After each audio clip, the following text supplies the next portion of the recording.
नमो विष्णुपदाय कृष्णप्रेष्ठाय बोधये श्रीमते जय पताक स्वामिनिधि नामिने नमाचार्य पदाय निधाय कृपपदायिने गौरगतदामदाय नगरग्रामदारिणे नमो ओं विष्णुपदाय कृष्णप्रेष्ठाय बोधले श्रीमते भक्ति वेदांत स्वामिनिधि नामिने नमस्ते सारस्वते देवे गौरवाणी प्रचारिणे निर्विशेष शून्यवादी पाश्चात्य देशधारिणे जय श्री कृष्ण चैतन्य प्रभु नित्यानंद श्री अद्वैत गदाधर शिवाशादि गौर भक्त वृंदा हरे कृष्ण कृष्ण कृष्ण हरे हरे हरे राम राम राम हरे हरे नारायणं नमस्कृत्यं नरं चैव नरोत्तमं देवीं सरस्वतीं व्यासं ततो जयमुदीरयेत् नष्टप्रायेषु अभद्रेषु नित्यं बाहुत सेवया भगवति उत्तमश्लोके भक्तिर्भवति नैष्टिके मोहं करोति वाचालं पुङ्गुं लङ्गाय ते गिरिं यत्कृपातमहं वन्दे गुरुं दीनतारिणम् परमानन्दं माधवं श्रीचैतन्य ईश्वरम् ॐ नमो भगवते वासुदेवाय ॐ नमो भगवते वासुदेवाय ॐ नमो भगवते वासुदेवाय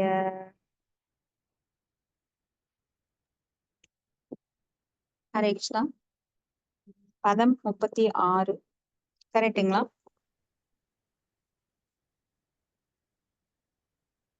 ஹரே கிருஷ்ணா. ஓகே மாதாஜி. பிரணாம் மாதாஜி. பதம் எத்தனை மாதாஜி? 36. 36 15வது அத்தியாயத்துல 36 மூன்றாவது காண்டம்.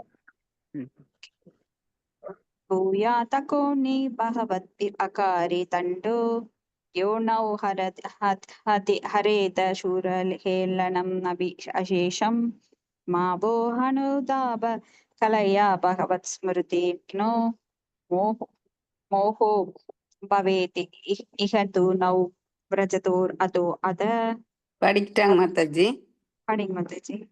மொழிபெயர்ப்பு. இவ்வாறு முனிவர்களால் சபிக்கப்பட்ட பின்னர் அக்காவலர்கள் கூறினர், போன்ற முனிவர்களுக்கு மரியாதை அளிக்க தவறியமைக்காக நீங்கள் எம்மை தண்டித்தது நியாயமானதே. ஆயினும் எங்கள் பிரார்த்தனை என்னவென்றால், உங்கள் சாபத்தினால் நாங்கள் கீழுலகை அடைந்த போதிலும் முழுமுதற் கடவுளை மறக்கச் செய்யும் மாயைக்கு ஒரு நாளும் நாங்கள் ஆளாகிவிடக் கூடாது என்று எங்களுக்கு அருள் புரிய வேண்டுகிறோம். பொருளுரை. ஒரு பக்தன் கடுமையான தண்டனை எதுவாயினும் அவற்றை தாங்கிக் கொள்வான். ஆனால் முழுமுதற் கடவுளை மறக்கச் செய்யும் தண்டனை என்றால் அதனை அவனால் தாங்கிக் கொள்ளவே முடியாது. அக்காவலர்கள் இருவரும் பக்தர்களே. ஆதலினால் வைகுண்ட லோகத்தினுள் முனிவர்களை செல்லவிடாது தடுத்த குற்றத்திற்காக தண்டனைக்கு தாங்கள் ஆளாக நேரிடும் என்பதை அவர்களால் புரிந்து கொள்ள முடிந்தது. விலங்குகள் உள்ளிட்ட இழிவான உயிர்களின் வாழ்வில் பகவான் மீதான மறதி மிகவும் முக்கிய இடம் பெறுகிறது.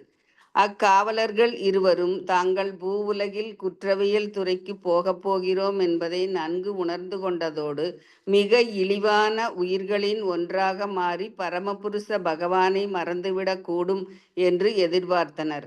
ஆகையினால் அவர்கள் சாபத்தினால் தாங்கள் அடையப் போகும் வாழ்வில் இது நேர்ந்துவிடக்கூடாது என்று வணங்கினர்.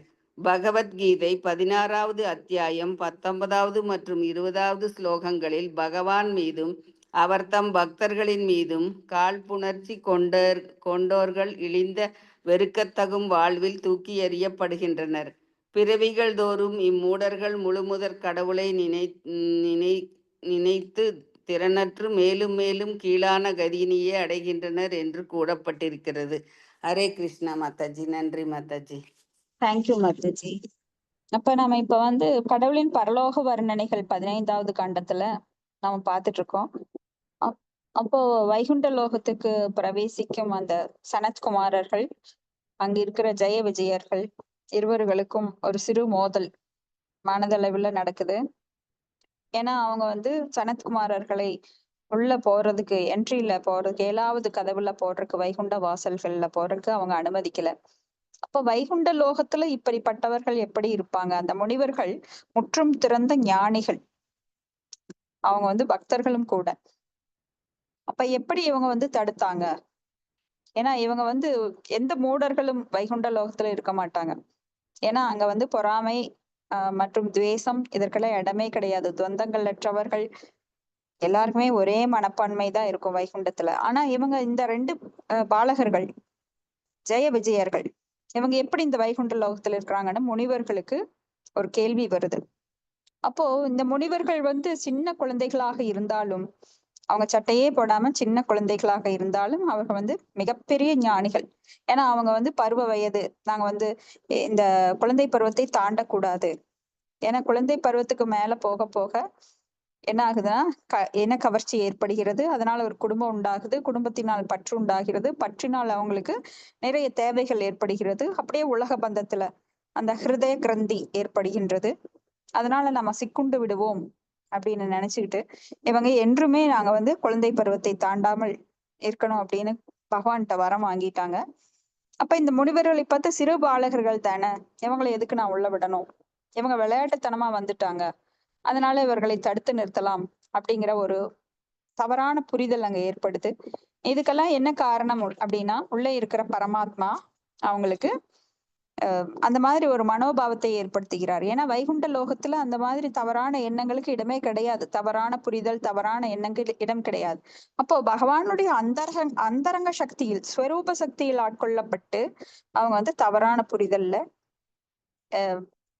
எப்படி அர்ஜுனன் வந்து அந்த நிலைக்கு ஆளாக்கப்பட்டார். அதனால நமக்கு பகவத்கீதை கிடைச்சது. அவருக்கு ஒன்றும் அறிவு இல்லாம கிடையாது. ஆனா அவர் வந்து கீழ்நிலைக்கு தள்ளுறாரு அர்ஜுனனை, ரொம்ப குழப்பவாதியா, ஒன்றுமே தெரியாத மாதிரி. அப்போ ஒவ்வொரு கேள்வியா கேட்க கேட்க அது பகவத்கீதையா உருவாகுது. அது போல இங்க இவர்கள் வந்து ஜெய விஜயர்கள் அந்த நிலைக்கு தள்ளப்படுகிறார்கள். அதனால் தவறு நிகழ்கின்றது. முனிவர்கள் சாபம் கொடுக்க எத்தனிக்கிறார்கள். இதுதான் இங்கே நடக்க போற சம்பவம். அப்போ என்ன சாபம் கொடுக்குறாங்க அப்படின்னா, நீங்க போய் பூ உலகில வசிக்கணும். பூ உலகம் அப்படிங்கிறது ஒரு குற்றவியல் துறை. குற்றவியல் துறைனா எப்படி ஒரு இங்க வந்து 2 துறைகள் இருக்கு. ஒண்ணு குற்றவியல் துறை, அது வந்து நெகட்டிவ் அப்படின்னாலும் அரசாங்கம் அதை ஏத்துக்குது. ஏன்னா குற்றம் செய்தவர்களுக்கு தண்டனை கொடுத்தே ஆக வேண்டும். ஆனா இன்னொரு துறை இருக்கு, அதுல வந்து பொதுத்துறையில எல்லாமே அடங்கும். செல்வம், பினான்சியல் மற்றும் மற்ற அலுவல்கள் எல்லாமே நடக்கும். ஆனா குற்றவியல் துறையை கவர்மெண்ட் ஒதுக்காது. இது வேண்டாம், இந்த துறையே வேண்டாம், இது வந்து மக்களுக்கு கெடுதல் விளைவிக்கும் அப்படின்னு சொல்றது கிடையாது யாருமே. அப்ப ஜெயில்னு ஒண்ணு இருந்தாதான் பொதுமக்கள் நிம்மதியா இருப்பாங்க, குற்றம் செய்பவர்கள் தண்டிக்கப்படுறாங்க. அது போல இங்க ஆன்மீக லோகம் குற்றமற்றவர்கள் இருக்கும் உலகம். இந்த பௌதிக உலகத்தில் இருக்கிற நாமெல்லாம் குற்றம் புரிந்தவர்கள். ஏன்னா அனாதி காலமாக பகவானை மறந்து நம் உடல் இன்பத்துல சுகம் அனுபவிக்கணும் அப்படிங்கிறதுக்காக இந்த உடலை எடுத்து நாம பௌதிக இன்பத்தில் ஆழ்ந்திருக்கிறோம் பகவானை மறந்து. சோ மாயையால நாம தண்டிக்கப்படுகிறோம். ஆனா நாம நினைச்சிட்டு இருக்கிறோம் இந்த பௌதிக உலகத்துல ஆனந்தத்தை அனுபவிச்சுட்டு இருக்கிறோம் அப்படின்னு. அது பொய்யான கற்பனை, மாயை. மாயை அப்படின்னா இல்லாத ஒன்றை இருப்பதாக நினைப்பது. அந்த மாதிரி ஒரு குழப்பவாதிகளாக நாம வாழ்ந்துட்டு இருக்கிறோம். ஏன்னா பகவானை மறந்து நம்மளால அனுபவிக்க முடியாது. எப்பொழுதும் பகவான் வந்து துணை இருக்கிறார், இருக்க வேண்டும். நாம போய் பகவான் கிட்ட அந்த உறவை மேம்படுத்த வேண்டும் அப்படின்னு தான் இங்க நம்மளுக்கு ஒரு வாய்ப்பு கொடுக்கப்பட்டிருக்கு. இந்த பௌதிக உலகம் எதுக்குன்னா நமக்கு திரும்ப ஒரு வாய்ப்பு கொடுக்கப்பட்டிருக்கு. இப்ப சிறைக்கு போறாங்க, சிறைக்கு போனா அவங்க நல்லெண்ணத்தின் அடிப்படையில முன்னமே விடுவிக்கப்படுறாங்க. அது போல இங்கெல்லாம் யாரெல்லாம் பக்தி பண்ணி பகவானை மறுபடியும் பகவான்கிட்ட உறவை புதுப்பித்துக் கொள்கிறார்களோ அவங்களுக்கு நல்லெண்ண அடிப்படையில பகவான் சீக்கிரம் மேல எடுத்துக்குவார். நம்மளுக்கு இன்னும் அனுபவிக்க வேண்டிய தண்டனை நிறைய இருக்கலாம். ஆனா ஜெயிலர் என்ன பண்ணுவாரு, இவர் நல்லா பிஹேவ் பண்றாரு, கரெக்டா இருக்காருங்க, எந்த ஒரு குற்றம் செய்யறது இல்ல, ஜெயில ரொம்ப திருந்திட்டாரு, அதனால நீங்க இப்ப பிரைம் மினிஸ்டரோ யாராவது சீஃப் மினிஸ்டரோ உள்ள போனாங்க அப்படின்னா, ஏதாவது ஒரு சுதந்திர தின விழா அதுக்கெல்லாம் உள்ள போனாங்கன்னா என்ன பண்ணுவாங்க, அவங்கள தண்டனை காலத்திற்கு முன்னமே விடுவிச்சிருவாங்க. ஏன்னா உங்க நன்னடத்தை காரணமாக நாங்க விடுவிக்கிறோம் அப்படின்னு. அது போல இங்க பகவான் வந்து நாம இங்க இந்த பௌதிக உலகத்துக்கு வரும்போது துன்பப்படும் ஆத்மாக்கள், நம்மள ஜெயில் கைதிகள்.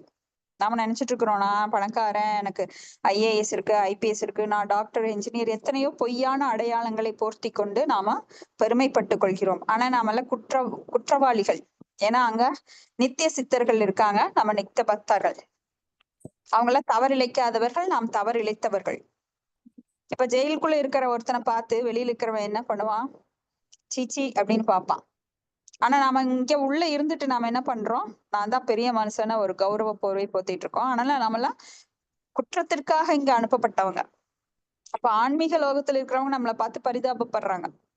ஆஹா, விட்டில் பூச்சி வாழ்க்கையில இது என்ன துள்ளிட்டு இருக்கு பாரு, அடுத்த நாள் இறப்பு வருது, ஆனா இது கோடிக்கு ஆசைப்பட்டுட்டு உட்காந்துருக்கு அப்படின்னு அவங்க எள்ளி நகையாடுவாங்க. எள்ளி நகையாட மாட்டாங்க.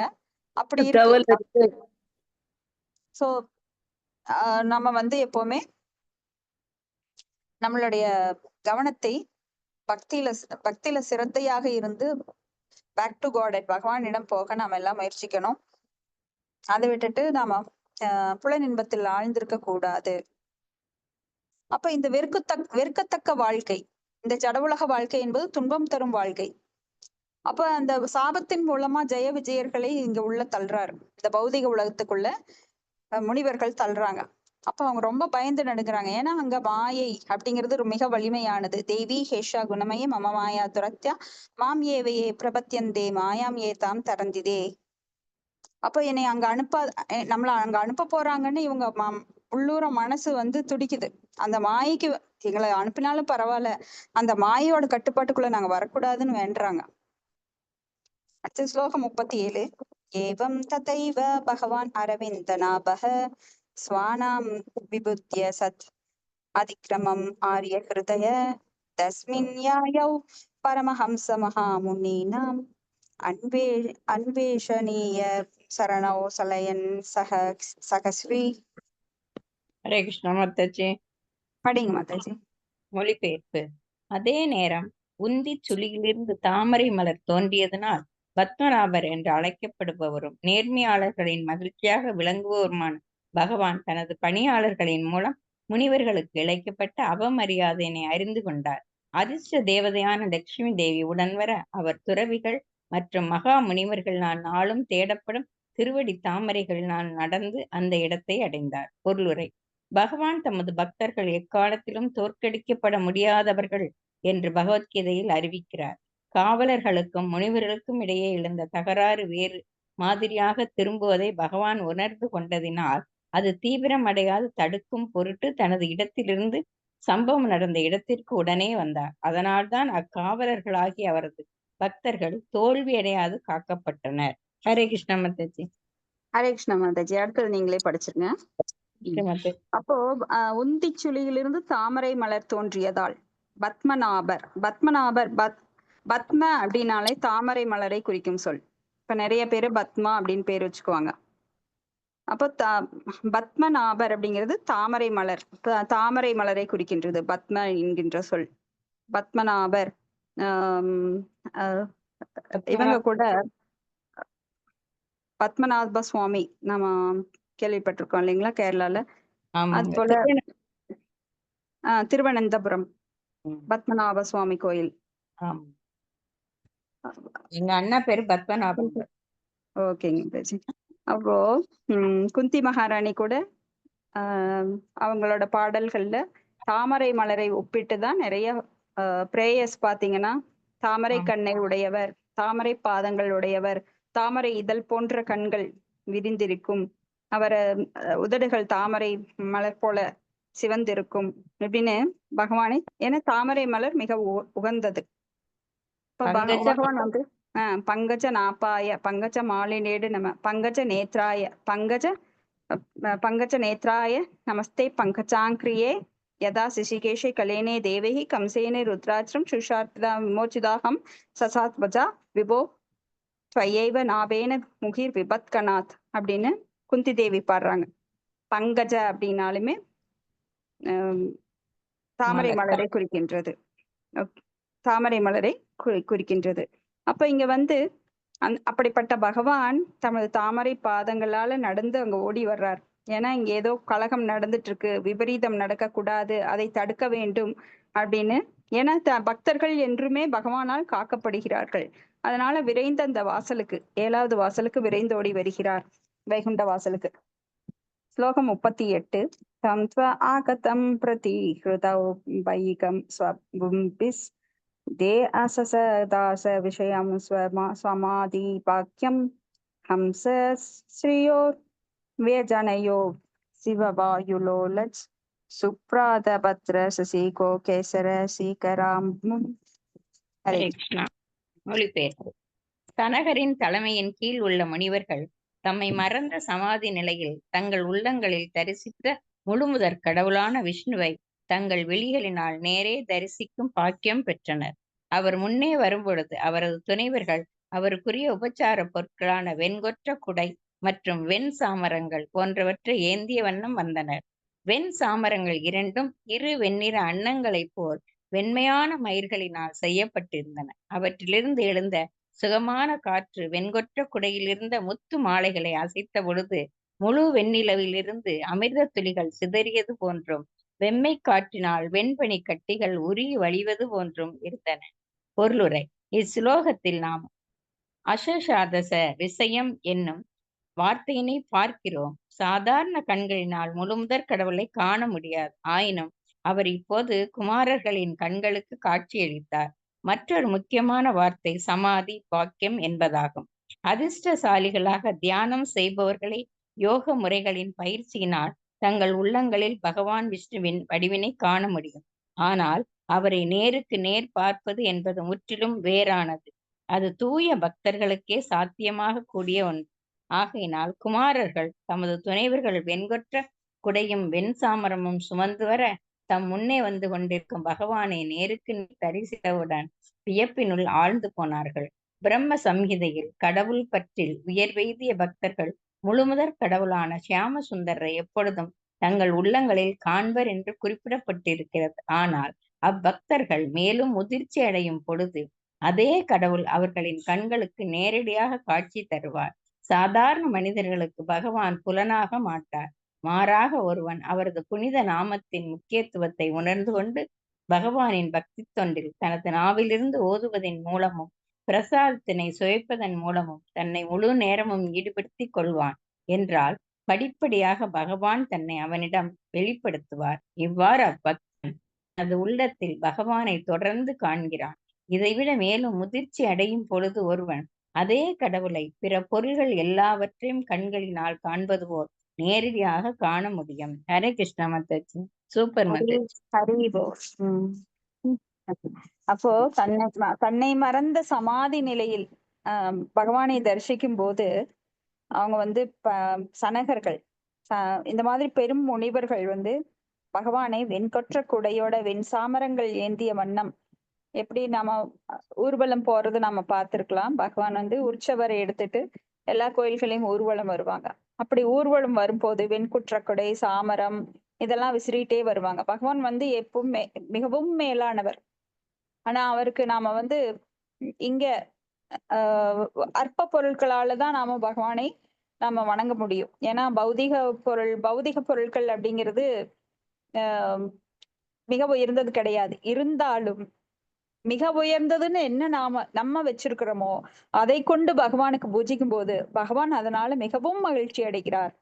ஏன்னா என்னுடைய பக்தன், என்னுடைய பிள்ளை என்னை வந்து எவ்வளவு அவன் வந்து உயர்வா நினைச்சிருக்கிற ஒரு பொருளை எனக்கு தியாகம் பண்றான் பாரு, அவன் வச்சுக்காம எனக்காக அர்ப்பணிக்கிறான் பாரு. அப்ப மிக உயர்ந்த பொருட்களை கொண்டு பகவானை தியானிக்க வேண்டும். அப்படி வந்து பகவான் வந்து எப்பொழுதுமே மிக உயர்ந்த பொருட்களால என்றும் அலங்கரிக்கப்படுகிறார்.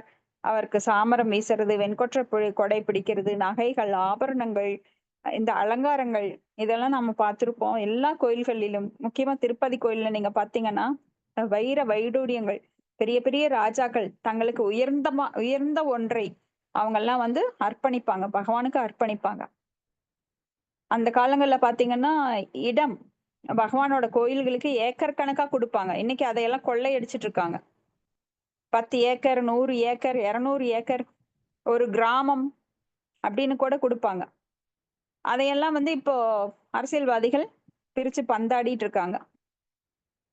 இன்னைக்கு நிறைய பேர் அதை வந்து குத்தகைக்கு எடுத்து அவங்களே ஓனர்ஷிப், நாங்க வந்து 20 வருஷமா இருந்தோம், பரம்பரையா 2-3 பரம்பரை இதுல இருக்கோம், அதனால இது எங்களுக்கு தான் சொந்தம்னு சொல்லி கோர்ட்ல போட்டு ஜட்ஜுக்கு ஏதாவது கொடுத்து அப்படி கைமாறல் பண்ணி நிறைய பேர் அதை வந்து ஓனர்ஷிப் எங்களோடது அப்படின்னு சொந்தம் கொண்டு அடிக்கிறாங்க.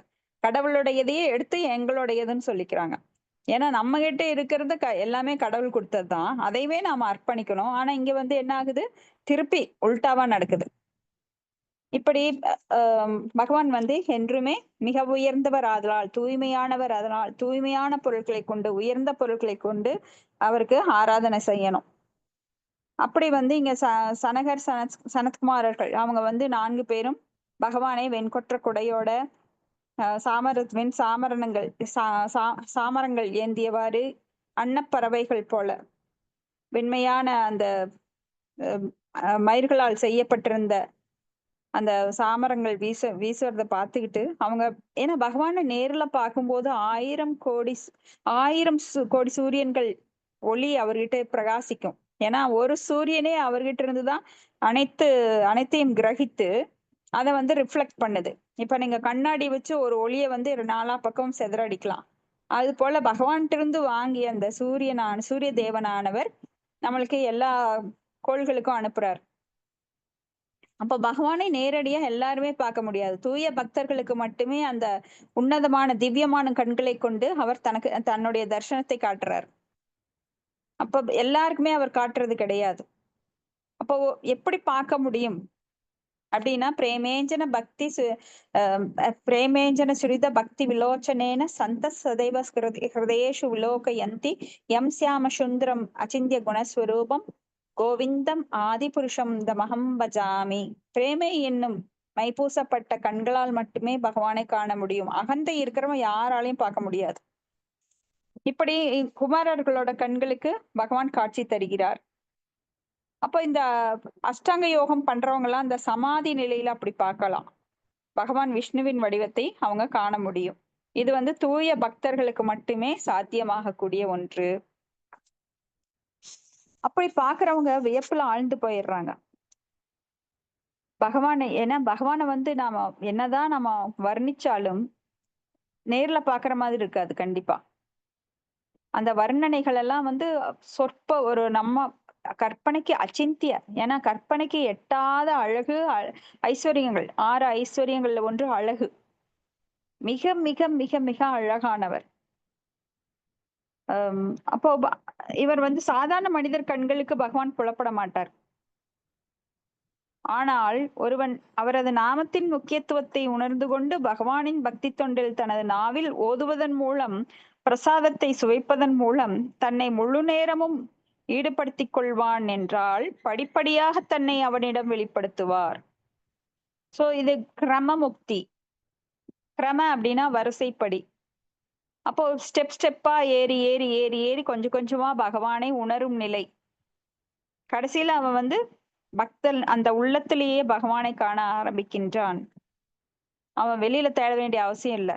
ஏன்னா உள்ள பரமாத்மாவாக இருக்கின்ற அந்த பகவான் தன்னை வெளிப்படுத்துகிறார். அப்ப கொஞ்சம் கொஞ்சமா பக்தன் உயரும் போது பகவானுடைய குணங்கள், நற்குணங்கள் அனைத்தையும் அவனும் பெறுகிறான். எல்லா உயிர்களையும் சமமாக பார்க்கின்றான். யாரிடமும் துவேஷம் கிடையாது. அப்ப பகவானுடைய குணங்கள் எல்லாம் பக்தனுக்கும் இருக்கின்றது. பக்தன் அப்போ வந்து பகவானுக்கு சமமான குணங்களை பெறுகின்றான். அப்ப அவன் வந்து உள்ளத்திலேயே பகவானை காண்கின்றான். கிருஷ்ண சூரிய சம மாயாஹய அந்தகார யாக்கான் கிருஷ்ண தாக்கான் நாகி மாயாஹய அதிகார. அப்ப அந்த பகவான் உள்ளே வரும்போது சூரியனை போல வெளிச்சம், அங்க வந்து இருட்டு ஓடி விடுகின்றது. அவங்கிட்ட உள்ள பிரகாசமா இருக்கு. அப்போ பகவான் அங்க ஃபுல்லா தூய்மையான இடத்துல அவன் ஹிருதயத்திலேயே உட்காடுறாரு. அதன் மூலமா அவன் பகவானை உள்ளத்திலேயே தரிசிக்க முடியும். அப்ப இன்னுமே முதிர்ச்சி அடையும் போது அதே கடவுளை பிற பொருட்கள் எல்லாவற்றையும் கண்களால் காட்பது போல் நேரடியாக காண முடியும். இது வந்து அந்தர்யாமி. அந்தர்யாமி பகவான் யாரு? பரமாத்மா. அப்ப வெளியில இருக்கிற பொருட்கள் என்ன? பகவானுடைய சக்திகள். அப்ப எல்லாத்துலயும் பகவானை காண்கின்றான். இங்க இருக்கிற ஒரு சேர் ஆகட்டும், ஒரு டேபிள் ஆகட்டும், ஒரு கதவாகட்டும், கல்லாகட்டும், மண்ணாகட்டும், எல்லாம் பகவானுடைய படைப்பு. பகவான் இல்லாம இது எதுவுமே இல்லை. எங்கெங்க நோக்கினும் 8 திக்கும் இல்ல 10 திக்கும் எல்லாமே பகவான் பகவான் பகவான் கிருஷ்ணர். அவர் இல்லாம எதுவுமே இல்லை. எந்த உடல் பொருள் ஆவி அனைத்தும் அவனே அப்படிங்கிறத ஒரு தூய பக்தன் எல்லாவற்றிலும் உணர்கிறான். சோ அவனுக்கு மாயை வந்து அவனது பார்வை எப்படிப்பட்ட பார்வை? ஞான சக்ஷு, ஞானத்தின் மூலமாக காண்பது. அப்ப வேதங்கள் மூலமாக காண்பது. அந்த மாதிரி ஒரு நிலையை அடைகிறான். அவன் தனது வெளிப்பொருட்களை நாம் எப்படி பார்க்கிறோம்? இது ஜஸ்ட் ஒரு கல்லு, மண்ணு, இது எங்கிருந்து வந்தது? எப்படியோ வந்தது, அதை பத்தி உனக்கு என்ன கேள்வி? இந்த மண்ணை எடுத்து கட்டடம் கட்டு, அவ்வளவுதான். சிலரெல்லாம் கேள்வி கேட்டா யாருக்கும் பதில் சொல்ல முடியாது. ஆனா பக்தர்கள் அதை எவ்வாறு காண்கிறார்கள்? ஞான சக்ஷு, சாஸ்திர சக்ஷு, சாஸ்திரத்தின் மூலமாக கண் கொண்டு பார்க்கிறார்கள். எல்லாம் பகவானுடையது, எல்லாம் அவனன்றி வேற எதுவும் இல்லை, அவனன்றி ஓர் அணுவும் அசையாது. அப்ப பிற பொருட்கள், அந்தர்யாமியாகவும் அவன் பரமாத்மாவை காண்கின்றான், வெளிப்புறமாகவும் அவன் அவரோட சக்திகள் அனைத்தையும் காண்கின்றான். அவன் பகவான் இல்லாம எதையுமே அவன் பார்க்கறது கிடையாது. ஸ்லோகம் 39. கிருஷ்ண பிரசாத சுமுகம் சப்ருஹனீய தாம ஸ்நேகாவலோக கலையா ஸ்ருதி சம்ஸ்பிருசந்தம் சியாமே பிருதாவுரசி சோபிதயா ஸ்ரீயா சூடாமணிம் சுபகயந்தம் இவாத்மதிஷ்யம். ஸ்ரீலட்சுமி மாதாஜி படிங்க மாதாஜி. மொழிபெயர்ப்பு. பகவான் மகிழ்ச்சிகளின் உறைவிடமாக இருக்கின்றார். அவரது மங்களகரமான தோற்றம் அனைவரையும் ஆசீர்வதிப்பதற்கானதாகும். அவரது நேசமிகு புன்னகையும் பாசமிகு பார்வையும் நம்மை ஊடுருவி சென்று இதயத்தை தொடும். பகவானின் எழில் உடல் கருள் நிறமுடையதாகும். அவரது பறந்து விரிந்த மார்பு அதிர்ஷ்ட தேவதையின் உறைவிடமாகும். தேவலோகங்களின் உச்சி சிகரமென திகழும் ஆன்மீக லோகம் முழுவதையும் அவளே பெருமை செய்கின்றாள். இவ்வாறு ஆன்மீக உலகின் அழகினையும் நல்ல அதிர்ஷ்டத்தையும் பகவானே தனிப்பட்ட முறையில் விரியடைய செய்கின்றார் என்று தோன்றுகிறது. பொருளுரை. பகவான் வந்த பொழுது அவர் அனைவரிடமும் மகிழ்ச்சி கொண்டார். ஆகையினால் அது இங்கே கிருஷ்ண பிரசாத சுமுகம் என்று குறிப்பிடப்பட்டிருக்கிறது. சந்தர்ப்ப வசத்தினால் அக்காவலர்கள் பக்தர்களின் திருவடிகள் எடுத்து தவறிழைத்து விட்ட போதிலும் கூட காவலர்களும் தனது தூய பக்தர்களே என்பதை பகவான் நன்கறிவார். ஒரு பக்தனுக்கு எதிராக செய்யப்படும் குற்றமானது பக்தி தொண்டில் மிகவும் ஆபத்தானதாகும். ஆகையினாலேயே பகவான் சைதன்யர் பக்தனுக்கு இழைக்கப்படும் குற்றம் ஒரு மதம் பிடித்த யானை தரிகட்டு ஓடுவதை போன்றதாகும் என்று கூறுகிறார். மதம் கொண்ட யானை நந்தவனத்தில் நுழைந்தால் அனைத்து செடி கொடிகளையும் மிதித்து துவைத்து விடும். இதுபோல் ஒரு தூய பக்தனின் திருவடிகளுக்கு இழைக்கப்படும் குற்றம் பக்தி தொண்டில் ஒருவனது நிலையினை கொலை செய்துவிடும். பகவானை பொறுத்தமட்டில் அவர் குற்றங்களினால் பாதிக்கப்படுவதில்லை. ஏனென்றால் அவர் ஒழுக்கமும் நேர்மையும் கொண்ட ஒரு பக்தன் தவறிழைத்தாலும் அதனை பொருட்படுத்துவதில்லை. ஆனால் ஒரு பக்தன் மற்றொரு பக்தனின் பாதங்களுக்கு தீங்கிழைக்கும் விஷயத்தில் மிகவும் எச்சரிக்கையுடன் இருத்தல் வேண்டும். பகவான் அனைவருக்கும் சமமானவர். அவர் தனது பக்தர்களை நேசிப்பவர். ஆதலால் அவர் குற்றம் இழைக்கப்பட்டவர் இருவரையும் கருணையிலே பார்க்கிறார். பகவானின் இத்தன்மையானது அவரது எண்ணிலடங்கா உன்னத குணங்களின் பார்ப்பட்டதாகும். அவரது உற்சாகமான நடத்தையும் இதயத்தை தொடும் புன்னகையும் பக்தர்களை மகிழச் செய்வதோடு மயக்கவும் செய்யும். அக்கவர்ச்சியானது உலகில் உள்ள உயர்ந்த நிலைகளில் மட்டுமல்லாது அவற்றையும் கடந்து ஆன்மீக உலகம் வரையிலும் புகழ் கொண்டதும் ஆகும். பொதுவாக மனிதனுக்கு அனைத்து வளங்களையும் உள்ளடக்கியாத விளங்கும் மேலுலகங்களின் உண்மையான அமைப்பு நிலை என்னவென்று தெரியாது. ஆனால் வைகுண்ட லோகமோ மிக்க மகிழ்ச்சியும் தெய்வீக அழகும் உடையதாகும். இதனை ஒரு கழுத்தணியின் நடுவில் தொங்கும் வைரப் பதக்கம் என்று வர்ணிப்பர். இச்சுலோகத்தில் உள்ள ஸ்ப்ரூஹிணிய தாமா எனும் வார்த்தை பகவான் மனவாசகம் கடந்த மகிழ்ச்சிகளின் உறைவிடமாக விளங்குகிறார் என்று குறிப்பிடுகிறது. ஏனெனில் அவரிடம் அதிஉன்னத குணங்கள் அனைத்தும் நிறைந்திருக்கின்றன. அருவ பிரம்மத்துடன் இணைவதன் மூலம் இன்பம் காண விழைப்பவர்கள் இக்குணங்களுக்குள் சிலவற்றை விரும்பினாலும் மற்றவர்கள் அவரது தொண்டர்களாகி பகவானுடன் தனிப்பட்ட முறையில் தொடர்பு கொள்ள விரும்புகின்றனர். பகவான் அன்புமயமானவர். ஆதலினால் அவர் அனைவருக்கும் அருவவாதிகள் மற்றும் பக்தர்கள் என்னும் இரு சாராருக்குமே அடைக்கலம் அளிக்கிறார். அவர் அருவவாதிகளுக்கு தனது அருவ பிரம்ம ஜோதியில் அடைக்கலம் தருகிறார். ஆனால் பக்தர்களுக்கு வைகுண்ட லோகம் எனப்படும் அவரது தனிப்பட்ட உறைவிடத்தில் அடைக்கலம் அளிக்கிறார். அவர் சிறப்பாக தமது பக்தர்களின் மீதே அதிக நாட்டமுடையவராக இருக்கிறார். ஒரு பக்தனின் இதயத்தின் உட்பகுதியினை இனிமையாக புன்னகையினாலும் கனிவு கொண்ட பார்வையினாலும் அவர் தொடுகிறார். பிரம்ம சம்ஹிதையில் கூறியிருக்கிறபடி லட்சுமி சகசத சம்பிரம சேவியமானாம். வைகுண்ட லோகத்தில் பகவான் எப்பொழுதும் நூற்றுக்கணக்கில் ஆயிரக்கணக்கில் உள்ள அதிர்ஷ்ட தேவதைகளினால் பணி செய்யப்படுகிறார். இந்த உலகில் அதிர்ஷ்ட தேவதையின் கருணை என்னும் விரல் நுனி தீண்டினாலேயே ஒருவன் மிகவும் புகழுடையனாக மாறிவிடுகிறான் என்றால், ஆயிரக்கணக்கான அதிர்ஷ்ட தேவதைகள் பகவானுக்கு நேரடியாக பணி செய்து கொண்டிருக்கும் ஆன்மீக உலகில் உள்ள இறை மண்டலத்தின் புகழினை சற்று கற்பனை செய்து பாருங்கள். இச்சுலோகத்தின் மற்றொரு தன்மை வைகுண்ட லோகங்களின் இருப்பிடம் எங்கே இருக்கிறது என்பதை இது பகிங்கரமாக தெரிவிக்கிறது. இவை சூரிய மண்டலத்திற்கு மேல் சத்தியலோகம் அல்லது பிரம்மலோகம் எனப்படும் பிரபஞ்சத்தின் மேற்பகுதியில் உள்ள தேவலோகங்கள் அனைத்திற்கும் உச்சி சிகரமாக விளங்குகின்றன. ஆன்மீக உலகமானது பிரபஞ்சத்திற்கு மேலே இருக்கின்றது. ஆதலினாலேயே இங்கே ஆன்மீக லோகமான வைகுண்ட லோகம் அனைத்தும் உலகங்களின் உச்சி சிகரம் என்று குறிப்பிடப்படுகிறது. தேங்க்யூ மாதாஜி. ஹரே கிருஷ்ணா. ஓம் சக்தி. ஹரே கிருஷ்ணா மாதாஜி. இங்க வந்து பகவான் மகிழ்ச்சியின் உறைவிடமாக இருக்கிறார்.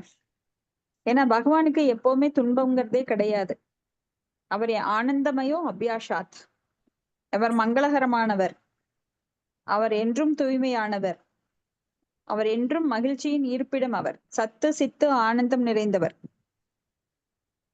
அவரது உடல் நிறம் வந்து கருநிறம், கார்மேக வண்ண, அந்த கார் மேகங்கள் எப்படி இருக்குமோ அந்த வண்ணத்துடன் அவர் இருப்பார். அதிர்ஷ்ட தேவதையின் இருப்பிடம் அவர். இப்ப மகாலட்சுமி உரையும் திருமார்பை கொண்டவர் அவர். மகாலட்சுமி எங்கிருந்து வர்றாங்க? அவர்கிட்ட இருந்தா வர்றாங்க. ஸ்ரீமதி ராதாராணி வந்து அவருடைய சம்வித் சக்தியாக, ஆனந்தத்தின் சக்தியாக இருக்கிறார். அவருக்குள்ள இருந்த அந்த ஆனந்தத்தின் சக்தியாக ராதாராணி அவர் எப்படி அர்த்தநாரீஸ்வரர் சொல்றாங்க இல்லையா, அது மாதிரி பகவானுடைய பாகம்தான் அவங்க. அவங்க கிட்ட இருந்து லக்ஷ்மிகள், பல லக்ஷ்மிகள், அவங்களுடைய விரிவங்கம், அவங்க வர்றாங்க. இப்படி பகவான் வந்து ஆயிரக்கணக்கான லக்ஷ்மிகளால் சூழப்பட்டிருக்கிறார். சிந்தாம்னி பிரகர சத்மசு கல்ப விரக்ஷௌ லக்ஷா விரதேஷு சுரபிரபிபாலயந்தம் லக்ஷ்மி சகஸ்ரச சம்பிரம சேவியமானாம் கோவிந்தமாதி புருஷம் தமஹம் பஜாமி வேணும் க்வனந்தமரவிந்த தலாய தாக்ஷம் பர்ஹாவதமசிதாம்புதுசுந்தராங்கம் கந்தர்ப்ப கோடி கமனீய விசேஷ சோபம் கோவிந்தமாதி புருஷம் தமஹம் பஜாமி அப்படின்னு பகவான் வந்து கந்தர்வர்கள் இசையமைக்க அவர் வந்து எப்பொழுதுமே அந்த ஆன்மீக லோகத்துல கற்பக விருஷங்கள் நிறைந்து கிடக்கும், சிந்தாமணி கற்கள் பரவி கிடக்கும், கோடிக்கணக்கான சுரபி பசுக்கள் இருக்கும், லக்ஷ்மிகள் அவருக்கு பாத சேவனம் செய்வாங்க. அந்த மாதிரி ஒரு ஆனந்தமான லோகத்துல ஆனந்தமயோ அபியாஷாத், எப்பவும் ஆனந்தத்துல மூழ்கி திளைத்திருக்கிறார். அப்ப பகவான் வந்து எப்பவுமே அந்த புன் சிரிப்பு, அவரது வசீகரமான புன்னகை, அது வந்து எல்லாரையும் கவரக்கூடியது. ஆகர்ஷணேதி கிருஷ்ணா. அவர் வந்து ஆல் அட்ராக்டிவ். கிருஷ்ணா அப்படின்னாலே ஆல் அட்ராக்டிவ், எல்லாரையும் வசூகரிக்க கூடியவர். அவர் வந்து என்றுமே அவருக்கு துன்பங்கிறதே கிடையாது. ஏன்னா இருமைகள் அற்றவர். அவர் ஆத்மராமா, தன்னில் அனைத்தும் நிரம்பியவர். வெளியில எந்த இன்பத்தையும் தேட வேண்டிய அவசியம் அவருக்கு கிடையாது. இப்போ ஒரு ஸ்வீட் கடைக்காரர், ஒரு 5 ஸ்டார் ஸ்வீட் கடை இருக்குன்னு வைங்க, எல்லா வெரைட்டி இருக்கு.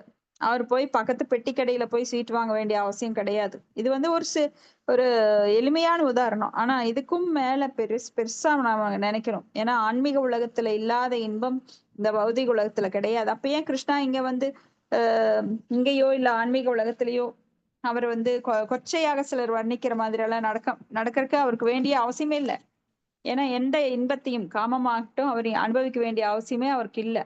ஆனா எந்த பக்தர்கள் எந்த நிலையில் பகவானை நாடுகிறார்களோ அவர்களை திருப்திப்படுத்துறதுக்காக பகவான் அந்நிலைக்கு இறங்கி வருகிறார். அப்போ நம்ம வந்து குற்றங்கள், 10 விதமான குற்றங்கள்ல நாம பார்த்திருக்கோம். தங்களது வாழ்க்கையை பகவானின் சேவைக்காக அர்ப்பணித்த பக்தர்களை நாம வந்து குற்றம் சொல்லுவது மிகப்பெரிய அபராதம் அப்படின்னு. அப்ப வைஷ்ணவர்களின் பாதங்களில் இழைக்கப்படும் குற்றம் மிகப்பெரிய ஒரு அபராதமாக மாறும். பகவான் வந்து தன்னை யாராவது திட்டா கூட பொறுத்துக்குவார். இவர் என்ன ஒரு கடவுள், இவர் வந்து கோபிகளோட நடமாறாரு, இவர் ரொம்ப மோசமானவர், இவர் கர்ணன் இருந்து புடுங்கிட்டாரு, இப்படி எத்தனையோ விசமிகள் வந்து பகவானை பற்றி தூற்றுவாங்க. ஏன்னா பொறாமை, அனசூயவே என்கின்ற குணம். அதனாலதான் நம்ம இங்க கீழே இறங்கி வந்திருக்கோம், பகவான் மேல பொறாமப்பட்டு. அந்த பொறாமையை மறுபடியும் இங்கேயும் வெளிப்படுத்துறோம். பகவான் கிட்ட இல்ல, மற்ற உயிர்கள் இடத்திலும் நாம வெளிப்படுத்துறதை நம்ம சாதாரணமா பார்க்கலாம். எல்லார் இடத்துலயும் பொறாமை, அது பர்சன்டேஜ் வேணா மாறுபடும். ஆனா பக்தர்களுக்கு பொறாமைங்கிறதே கிடையாது யாரை பார்த்தோம். ஏன்னா அவங்களுக்கு உண்மை தெரிஞ்சிருச்சு. அவித்யா பொட்டன்சியல் இருக்கிறவங்களுக்கு தான் உண்மை தெரியாது. ஆனா வித்யா பொட்டன்சியல் இருக்கிறவங்க, அறிவுன்னா உண்மையான பகவானை பற்றின அறிவு, தன்னை ஆத்மாவை பற்றிய அறிவு கொண்டவர்கள் என்னைக்கு யார் மேலே பொறாமப்படுறது இல்ல. சோ அப்படி இருக்கிறவங்க அந்த இந்த வைஷ்ணவ அபராதம் இழைக்க மாட்டாங்க. ஏன்னா ஒரு வைஷ்ணவரை அபராதம் பண்ணும்போது அது மத யானை சமம். ஒரு மத யானை என்ன பண்ணும், ஒரு ஒரு கவளம் அந்த நெல்லை சாப்பிட்றதுக்காக 2 ஏக்கர் 3 ஏக்கர் நெல்லை மிதிச்சு துவம்சம் பண்ணிரும். அது போல வைஷ்ணவர்களுக்கு அபராதம் செய்யறதுனால பக்தி தொண்டுல ஒருவன் தன்னைத்தானே இழந்து விடுகின்றான். அப்ப பக்தி தேவி அவனுக்கு அந்த பக்தி தொண்டை தர அவங்களுக்கு வாய்ப்பே தர மாட்டாங்க. பல ஜென்மங்களா மூடர்களா வாழ்ந்து மூடர்களாவே பிறந்து வாழ்ந்து கொண்டிருப்பார்கள். அப்ப ரொம்ப எச்சரிக்கையா இருக்கணும் பக்தர்கள் கிட்ட, குற்றம் இழைக்க கூடாது. ஆனா இங்க பகவான் குற்றம் இழைத்தவர்களையும் கருணையோட பாக்குறார், ஜெய விஜயர்களையும் கருணையோட பாக்குறார். இப்ப உயர்ந்த நிலையில் மட்டுமல்லாது அதையும் கடந்து ஆன்மீக உலகம் வரையிலும் பக்தர்கள் புகழ் கொண்டவர்கள். பொதுவா மனிதனுக்கு அனைத்து வளங்களையும் உள்ளடக்கியதாக விளங்கும் மேலுலகங்கள் உண்மையான அமைப்பு நிலை யாருக்குமே தெரியாது. இப்போ வைகுண்ட லோகம் எப்படி இருக்கும் அப்படின்னா மகிழ்ச்சியும் தெய்வீக அழகும் உடையது. பகவானின் மனவாசம் கடந்த மகிழ்ச்சியின் உறைவிடமாக விளங்குகின்றார். ஏன்னா அவர்கிட்ட அதி உன்னத குணங்கள், பக்தி ரசாமிர்த சிந்தல நம்ம பார்க்கலாம், 64 உன்னத குணங்கள் பகவானிடம் நிறைந்திருக்கிறது. அப்ப பகவானிடம் தொடர்பு கொள்ளுபவர்களும் பகவானோட அன்புக்கு கட்டுப்பட்டு அதே குணங்களை அவர்களும் பெறுகிறார். பகவான் அன்புமயமானவர். பகவான் அன்புமயமானவர். அவர் அனைவருக்கும், அருவவாதிகள் மற்றும் பக்தர்கள் எனும் இருசாரருக்கும் அடைக்கலம் தருகிறார். அருவவாதிகளுக்கும் அடைக்கலம் தர்றார். ஏன்னா அவர் அவரை ஏன்னா அருவவாதி அப்படிங்கிறவன் பகவானோட உருவத்தை ஏற்பது கிடையாது. அவருடைய ஒளிவட்டத்தை மட்டுமே அவங்க ஓம் அப்படிங்கிற மந்திரத்தை மட்டும் உச்சரிப்பாங்க. பகவானோட நாமத்தை உச்சரிக்க மாட்டாங்க. ஏன்னா ஒரு உருவம் கிடையாதுன்னு நினைக்கிறவங்க. ஆனாலும் அவங்களுக்கும் அடைக்கலம் தர்றார். அவங்களுக்கு அருவஜோதியில அடைக்கலம் தர்றார். அருவஜோதி எங்கிருந்து வருது? அவர்கிட்ட இருந்தா வருது. பிரம்மணோகி பிரதிஷ்டாகம் அப்படின்னு சொல்லி பகவத்கீதையில சொல்றாரு. அந்த பிரம்மனுக்கும் நானே ஆதாரம் சொல்றாரு. ஆனா பக்தர்கள் வைகுண்ட லோகத்துல அடைக்கலம் கொடுக்கிறார். அதனால அவர் சிறப்பாக தன் பக்தர்கள் மீது அதிகம் நாட்டம் உடையவர். சமோகம் சர்வபூதேசு நமே துவேசு அஸ்தின பிரிய ஏ பஜந்தி துமாம் பக்தியா. பஜந்தி அப்படின்னா பக்தர்கள். இருந்தாலும் என் பக்தர்களை இன்னும் அதிகமாக நான் பாத்துக்கிறேன் அப்படிங்கிறார். இப்ப பிரம்ம சம்ஹிதில கூட லக்ஷ்மி சகஸ்ர சம்பிரமே சேவியமானாம். எப்போதும் நூற்றுக்கணக்கில் லக்ஷ்மிகள் அவருக்கு சேவை செய்கிறார்கள். ஏன்னா இங்கெல்லாம் பாத்தீங்கன்னா லக்ஷ்மியோட அந்த அதிர்ஷ்ட தேவதையோட விரல் நுனி பட்டா கூட ஒருத்தனுக்கு செல்வம் புகழ் அப்படின்னு பெரிய உயர்ந்த நிலைக்கு வந்துடுறான். அப்ப ஆயிரக்கணக்கான லக்ஷ்மிகள் அங்க பகவானுக்கு சேவை செய்யறத நினைச்சு பார்க்கணும் நாம. இப்ப சூரிய மண்டலத்துக்கு மேல சத்தியலோகம் அல்லது பிரம்மலோகம் எனப்படும் பிரபஞ்சத்தின் மேற்பகுதியில் உள்ள தேவலோகங்கள் அனைத்திற்கும் உச்சி சிகரமாக விளங்குகின்றன. இப்ப வைகுண்ட லோகம் எங்கிருக்கு? இந்த 14 லோகத்திற்கும் மேல, இந்த பௌதிக பிரபஞ்சங்களுக்கும் மேல அந்த லேயர் மகத்தத்துவங்கிற இடைப்பட்ட அதுக்கும் மேல அங்கதான் வைகுண்ட லோகம் இருக்கின்றது. வைகுண்ட லோகங்கள் இருக்கின்றது. இப்ப வைகுண்ட லோகத்தையும் இந்த பௌதிக லேயர், இப்ப ஆன்மீக உலகமானது பிரபஞ்சத்திற்கும் இந்த பௌதிக பிரபஞ்சங்களுக்கும் மேலே இருக்கின்றது. அதனால் இங்கே ஆன்மீக லோகமான வைகுண்ட லோகம் அனைத்து உலகங்களின் உச்சி சிகரம் என்று அழைக்கப்படுகிறது. சோ எல்லாத்துக்கும் மேல இருக்கிறது வைகுண்ட லோகம். அதற்கும் மேல இருக்கிறது பகவானுடைய தாமம், பிருந்தாவன தாமம், கோலோக பிருந்தாவனம். ஸ்லோகம் 40.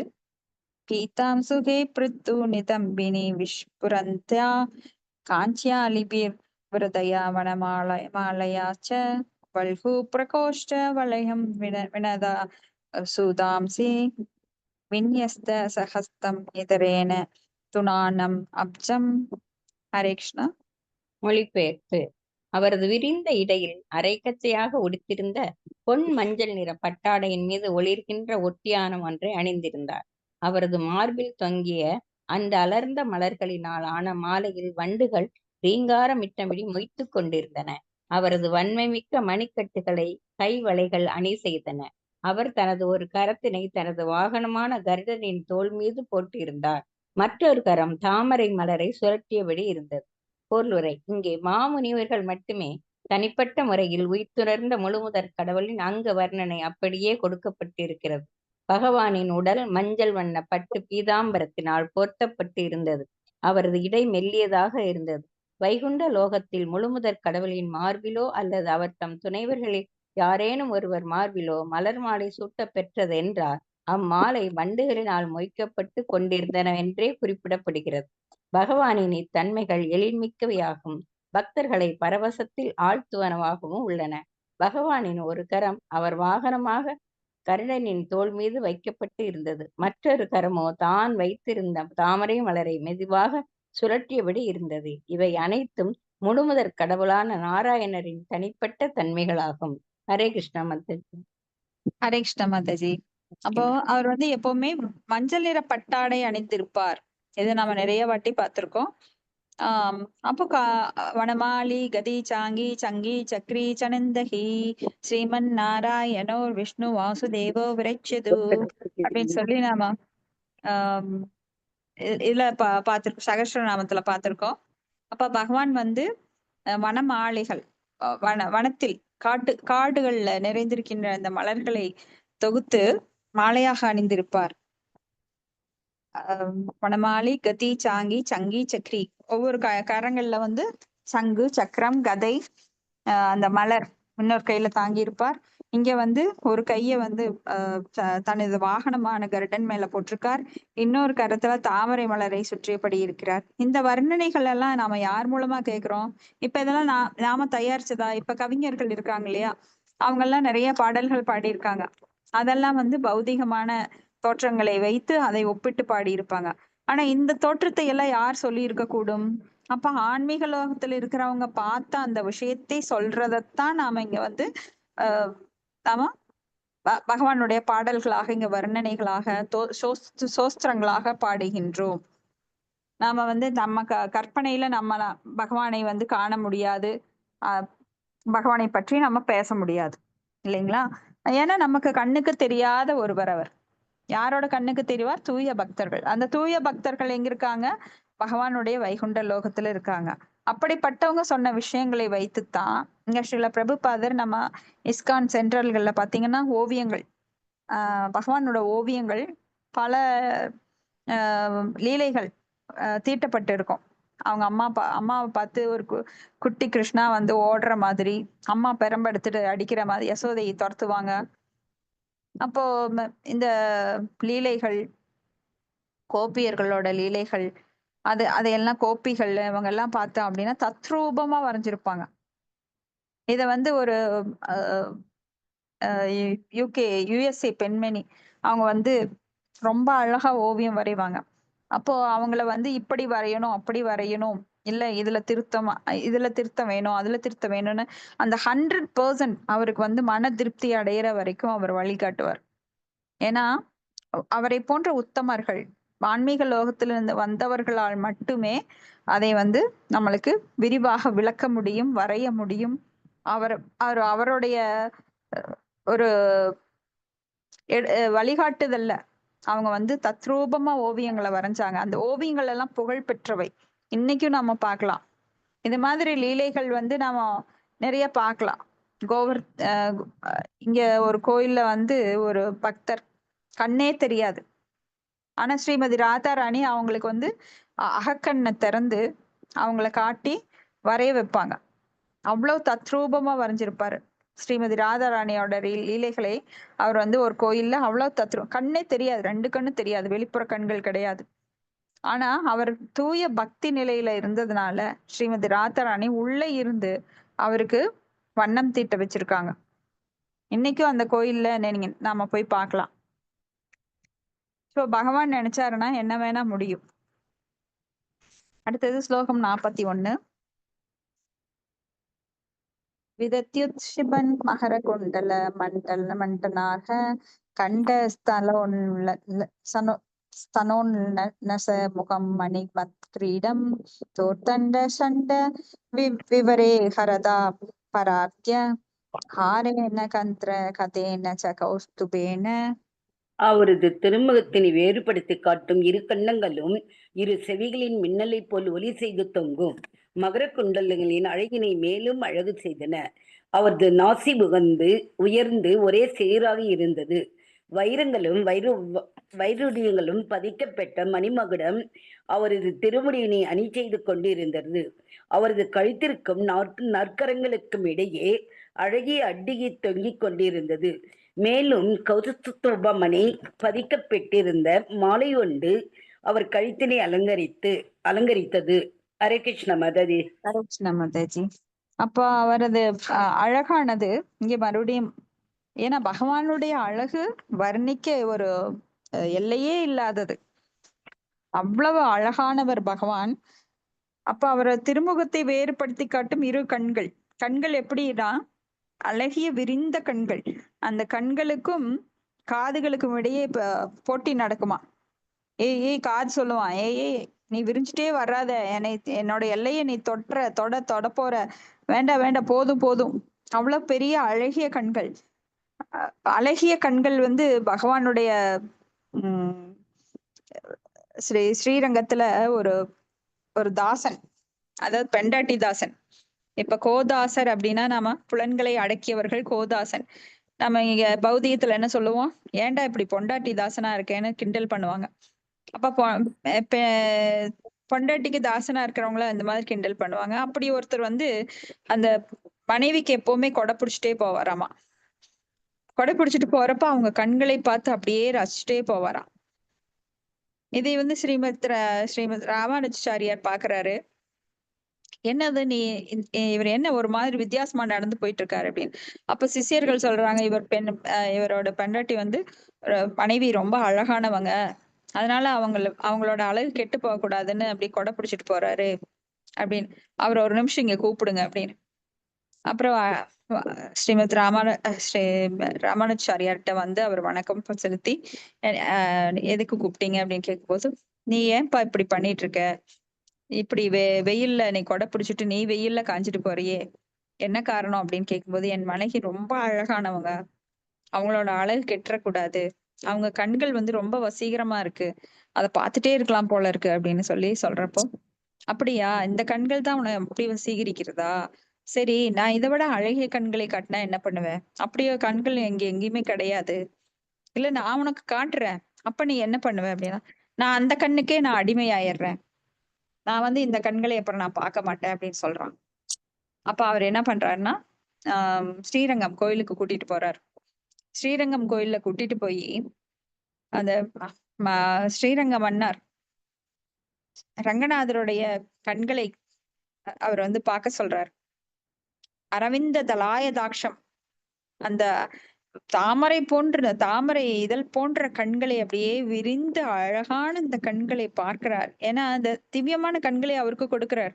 நம்ம நல்லா பார்க்க முடியாது, போனா அப்படியே கற்சிலையில கண்கள் இருக்கு அப்படியே பார்த்துட்டு நம்ம வந்துருவோம், நம்மளுக்கெல்லாம் எந்த ரியலைசேஷன் கிடைக்காது. ஆனா இங்க ஒரு தூய பக்தர் காட்டும் போது அந்த ரியலைசேஷன் வேற, அந்த அனுபவம் வேற. ஏன்னா ஒரு தூய பக்தரோட சங்கம் எப்படிப்பட்டது, மிக மிக மிக மிக புனிதத்தை தரக்கூடியது. சாது சங்கே லவமாத்திர சாது சங்கே. அப்ப அந்த லவமாத்திர சாது சங்கம் ஒரு செகண்ட்லி கம்மி லவா அப்படின்னா, அந்த சாது சங்கம் நமக்கு கிடைச்சா நம்ம ஹிருதயம் எப்படி தூய்மை அடையும் அப்படிங்கிறதுக்கு நிறைய எடுத்துக்காட்டுகள் இருக்கு புராணங்கள்ல, பாஸ்ட் டைம்ஸ் நிறைய இருக்கு. அப்ப இந்த பக்தர் வந்து அந்த அழகிய கண்களை பார்த்து அப்படியே மயங்கி போயிறார். கண்கள்ல இருந்து அப்படியே கண்ணீர் பெருக்கெடுத்து ஆறா ஓடுது. அவரால முடியல. இப்படிப்பட்ட அழகிய கண்களை விட்டுட்டு அந்த ஊனக்கண்களை பார்த்து நான் மயங்கிட்டேனே. ஏன்னா அவர் வந்து வசீகரிக்கப்பட்டு ஒரு பெண்ணுக்கு அடிமையாகி தனது வாழ்வில மனித வாழ்வை வீணடிச்சிருக்கார். மனித வாழ்வு எப்படிப்பட்ட உயர்ந்த வாழ்வு! பிரம்மனை பற்றி ஆய்வதற்காக உண்டாக்கப்பட்ட அந்த வடிவத்தை, இயந்திரத்தை தவறாக பயன்படுத்தியிருக்கோம் நாமெல்லாம். ஏன்னா ஆத்மா யந்திர ருடானி மாயையா. இந்த எந்திரத்துல இந்த ஆத்மா ஒண்ணு இருக்கங்காட்டிக்கு தான் இது ஒர்க் ஆகுது. அந்த ஆத்ம ஞானத்தை நம்ம கத்துக்கல அப்படின்னா இந்த யந்திரம் என்ன ஆகும்? கடைசியில பணமா போயிரும். அப்புறம் மறுபடியும் ஒரு யந்திரம் கிடைக்கும். அதுக்குள்ள இந்த ஆத்மா போகும். அப்புறம் மறுபடியும் ஒரு யந்திரம் கிடைக்கும். ஆனா இந்த எந்திரத்தை நாம தவறாக யூஸ் பண்ணும்போது அந்த ஆத்மா எவ்வளவு சீரழியுது பாருங்க. அப்போ இவர் வந்து அந்த கண்களை கண்டு அவரை நான் உனக்கே அடிமை அப்படின்னு மறுபடியும் அவருக்கு பகவானுக்கு சேவகம் செய்கிறார். அடியேற்கு அடியானாக தாசானு தாசனாக சேவகம் செய்கிறார். அவரது நாசி எப்படி இருக்கும்? சீரா இருக்கும். வைர வைடூரியங்கள் பதித்த மகுடம் திருமுடியை அழகு செய்யுது. அவர் கழுத்திற்கும் நாற்கரத்துக்கும் இடையில அழகிய அட்டிகை தொங்குது. கௌஸ்துபமணி மாலை, வாடாத வைஜெயந்தி மாலை, ஸ்ரீவத்ச குறி, இதெல்லாம் தான் பகவானுடைய உயர்ந்த அடையாளங்கள். இப்போ பகவான் எப்பவுமே மயிர்பீலி வச்சிருப்பார். அழகிய வளைந்த சுருள் கூந்தலை கொண்டவர். அவரது நெற்றி அகலமாக, கண்கள் விசாலமாக, புருவங்கள் அப்படியே வில் போன்ற புருவம். அவரது நாசி எடுப்பா இருக்கும். அவரது முத்துக்கள் கோர்க்கப்பட்டது மாதிரி பற்கள். அவரது காதுகள்ல எப்பவுமே மகர குண்டலம். கழுத்து நீண்டு அழகிய கழுத்து கொண்டவர். அதுல வந்து பல அட்டிகைகள், நவரத்னங்கள், மாலைகள் இதெல்லாம் அணிஞ்சிருப்பாரு. அவரது மார்பு அகன்ற மார்பு. அவர் வந்து எப்பவுமே இடையில பட்டு மஞ்சள் பட்டு வஸ்திரம், அதுல வந்து ஒட்டியானம் போட்டிருப்பாரு. கார் சலங்கைகள் போட்டிருப்பாரு. அவரது கைகள் முழங்காலுக்கு கீழே நீண்டிருக்கும். இப்படி அழகிய ஒவ்வொரு அங்கங்களும், கண் கண்டேன், கண்ணை கண்டேன், கால் கண்டேன், கால் கண்டேன்னு அவரது ஒவ்வொரு அங்கங்களும் கோபியர்கள் வந்து வைத்த பார்வை, ஒரு அங்கத்துல வைத்த பார்வை மற்றொன்றை பார்க்கவே முடியாதாம். முழுசா அவரை பார்த்ததா கோபிகளுக்கு சரித்திரமே இல்லைன்னு சொல்லுவாங்க. ஏன்னா ஒரு அவயத்திலேயே அவ்வளவு அட்ராக்ஷன். அப்படியே நின்னுமா, கண்ணு நின்னுக்குமா, அந்த கருவிழிகள் அப்படியே நின்னுக்குமா. அப்போ முழுசா யாரு பகவானை பார்த்திருக்கா அப்படின்னா ஸ்ரீமதி ராதாராணி மட்டும்தான் அவருடைய தலையிலிருந்து கால் வரைக்கும் முழுசா பார்த்திருக்காங்களாம். மற்ற கோபியர்களுக்கு முடியாதா. முழுசா பார்க்கலாம்னு நினைச்சாலே கண்ணு அப்படியே குத்திக்குமா.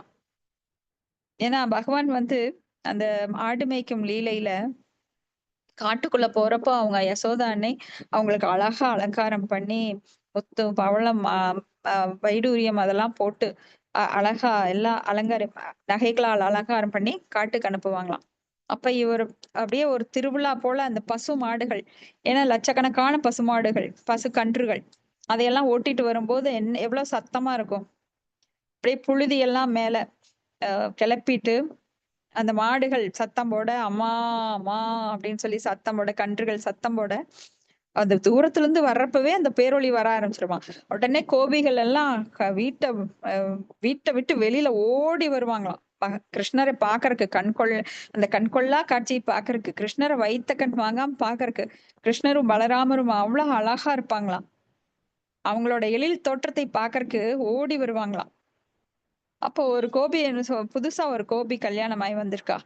ஏய் நீ வெளியில வந்துடாத, எங்களை எல்லாம் பாம்பு கடிச்சு நாங்கெல்லாம் ரொம்ப அதுக்கு அடிமை ஆயிட்டோம். ஒரு பாம்பு ஒண்ணு இருக்கு, அதுல மட்டும் நீ கடிப்பட்ட, கருப்பு பாம்பு ஒண்ணு வெள்ளை பாம்பு, அதுல அதை கடிச்சிருச்சுன்னா அவ்வளவுதான், நீ எங்களை மாதிரி பைத்தியமாயிருவ. அதனால நீ வீட்டுக்குள்ளேயே இருந்துக்கோ. அப்ப இந்த கோபிக்கு, புதுசா வந்த கோபிக்கு ஒண்ணுமே புரியல. என்ன இவங்க பேசுறாங்க? பாம்பு கடிச்சா இறந்துருவாங்களே, ஆனா எப்படி பைத்தியமாவாங்க? அவங்க பாஷை ஒண்ணும் புரியல. அப்போ சரி கதவு சாத்திக்கலாம் அப்படின்னு அங்க வந்து ஒரே இறைச்சல், புழுதி கிளம்புது, இறைச்சலா இருக்கு. எல்லா கோபிகளும் ஓடுறாங்க, கதவை திறந்துகிட்டு ஓடுறாங்க. ஏன்னா அந்த காலத்துல வீடுகள்லாம் பெருசு பெருசா இருக்கும். அந்த கடைசியில இருந்து புலக்கடையில இருந்து இங்க முன்னாடி வர்றதுக்கு ரொம்ப தூரம் ஓடி வரணும். எல்லாரும் விழுந்து அடிச்சு ஓடி வந்து ஜன்னல் வழியா பாக்குறாங்க. சிலர் எல்லாம் அம்மாக்கள் திட்டுவாங்கன்னு ஜன்னலை திறந்து பாக்குறாங்க. சில அம்மாக்கள் எல்லாம் வெளியில வந்து பாக்குறாங்க தைரியமா. ஆனா பிள்ளைங்களை மட்டும் அடக்கிடுறாங்க. அவங்களாம் ஜன்னல் கதவு இடுக்கு வழியாக ஜன்னல் கதவு இடுக்கு வழியாக இப்படி ஒளிஞ்சொளிஞ்சு ஒவ்வொரு கோபின்னு பாக்குறாங்க. அப்ப கிருஷ்ணரும் பலராமரும் அப்படியே அழகான நடை போட்டுட்டு வர்றாங்க.